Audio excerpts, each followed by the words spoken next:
This is the waterfall in Forza Horizon 5, one of the most beautiful locations in the game with a ton of detail, but you probably forgot it was even here. And this is the view from the top of the volcano, but when was the last time you noticed it? One of the biggest criticisms of Forza Horizon 5 was that the map was bad. I didn't hate it, but a lot of the criticisms were justified, like it being catered to the Eliminator and not having enough road variety. But that shouldn't take away from the fact that Forza Horizon 5 is filled with tons of beautiful scenery and is undeniably one of the best looking games of the past 5 years. But at 150 miles an hour, can you really enjoy all the scenery this version of Mexico has to offer? Probably not. So today we're going to take a tour of 13 places in Forza Horizon 5 that you probably never noticed or completely forgot were there. Time to stop and smell the roses.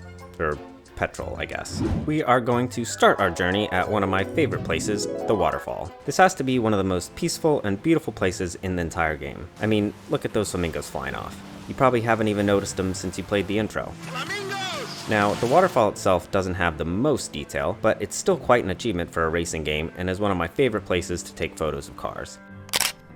And as a bonus, you can drive down the cascading falls, although I don't recommend it. Next on our tour, we have the big old bridge. This place has views to rival the volcano, but I doubt you ever take the time to appreciate them. I mean, look at that. It looks beautiful any time of day. But it's not just the top of the bridge that's interesting. There's something going on down below as well. There's this weird group of vagabonds hanging out at the scaffolding for some reason. Looks like they rode their bikes here, and they're probably enjoying the devil's lettuce. But my favorite thing to do here has to be just driving off the edge. It's such a long fall that my stomach actually drops when I do it. Try it for yourself and let me know if that happens to you too. And as a bonus, you can push the traffic off the bridge. Don't worry, they'll be fine. Moving on, we have what I can only describe as the abandoned golf course. If you know anything about golf, this should seem pretty weird. The fairway is overgrown and looks more like it should be the rough, and the rough is just shrubs. Also, where are they getting the water to even keep this green? It's in the Baja region, which is a desert. But I digress. The only features are bunkers, and the only thing marking out the greens and the tee boxes is that they're a slightly lighter color green. The tee boxes and the greens look the same. Weird. You also have one of the major highways in the game cutting right through the middle of it, which is just asking for broken windows. There are also a couple random golf carts hanging out, which I assume the only purpose is to reinforce that this is supposed to be a golf course. But even they look abandoned. Very weird. Again, you probably knew it was here, but in my opinion, this is one of the least realistic things in the game. Or maybe I just care too much about golf. You be the judge. On to the next one. Next, we have one of the most empty areas in the entire game, the sand dunes in the desert. Hiding over at the edge here is one of the coolest structures in the game. There is this random tower that looks like something out of an Assassin's Creed game. Now, it's literally right next to a danger sign, but I bet you never noticed it. There's even a pile of bricks and a pallet set up like it wants to be climbed. And it has an open doorway, so someone can go in and get injured.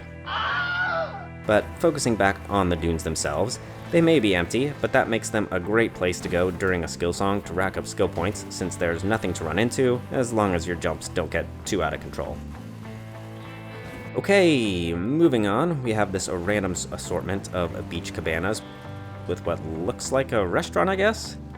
Then you have this group of miscreants hanging out, a ton of water toys.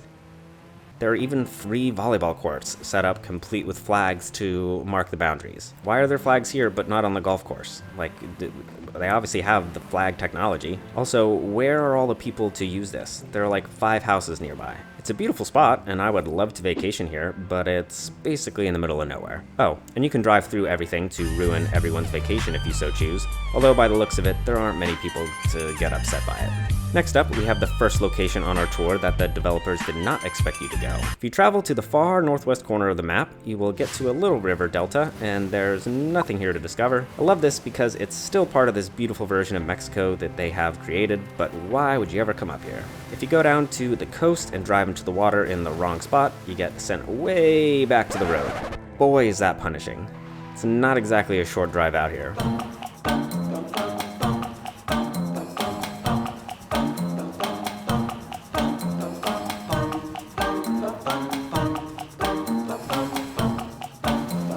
This one is a bit different than the others because you definitely know this big satellite dish is here and probably drive through here fairly often, but you've probably never stopped to see what is actually going on. Why is all this construction equipment here? There's no construction project happening that I can see. I mean, perhaps this building is getting ready to be taken down, but if you actually take the time to look into the windows, it looks like a house. Maybe it's for the non-existent workers, but why are there kids' rooms? Not to mention that it's like the same 2 rooms over and over again. Why is this the only one fenced off? There's even a store. Who is this for? So many questions and so few answers. And why are there cell towers in such a remote location? They're too close to the buildings to provide any coverage, and the signal will definitely not reach anywhere down the mountain. Very weird. All this is just a classic example of filling out the world, but one that doesn't really make sense if you stop to look at it. There are even porta potties for the non-existent workers and empty cable reels. Like, where are they running cable? Who's running it? I don't know, and we never will.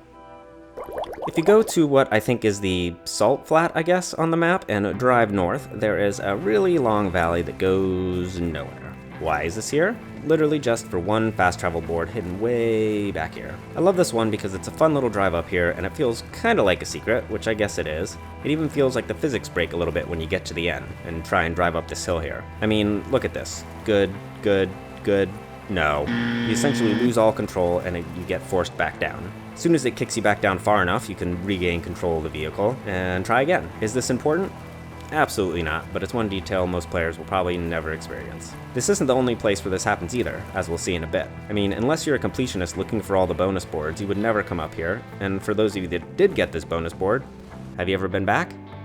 Probably not. At the western side of Copper Canyon, the train tracks head over a bridge and into a mountain. And if you take this bridge, you come to a tunnel that legitimately looks like you should be able to go through it, but as soon as you enter, you get, boom, reset. It's pretty interesting to me that so much effort was put in for the tunnel to look like a path you could follow, only for the game to be like, meh, you can't. I don't know, this one is kinda silly but also kinda fun.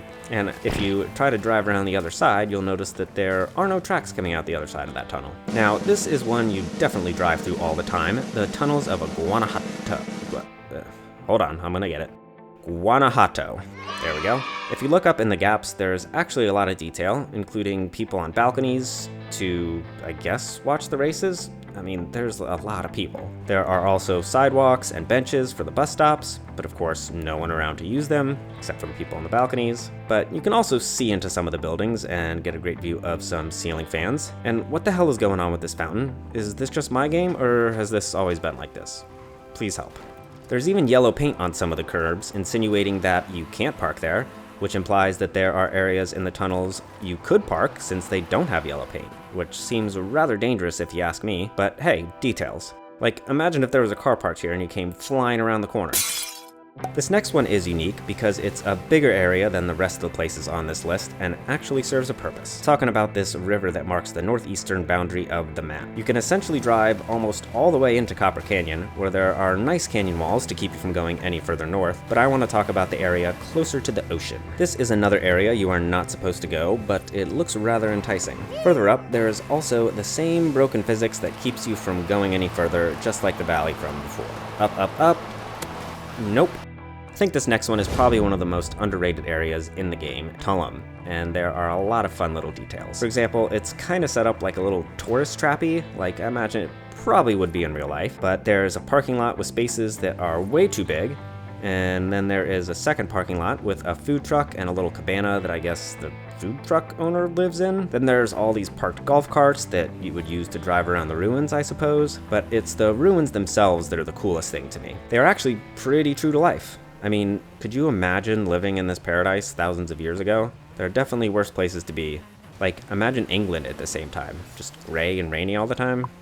Our final stop on this tour takes us back to the volcano, specifically on the east side where the views are expansive and the roads are switchbacking. Seriously though, next time you come up here, just take a moment to enjoy the majesty of Forza Horizon's Mexico. In the lead up to the release, they even had a whole video blog dedicated to how they created the incredible sky in this game. All I ask is you take a moment to enjoy it. Sometimes slower is actually better. If you like this video, then maybe go watch this one where I drive across Mexico without breaking any traffic laws. You know, or not, I'm not your mother.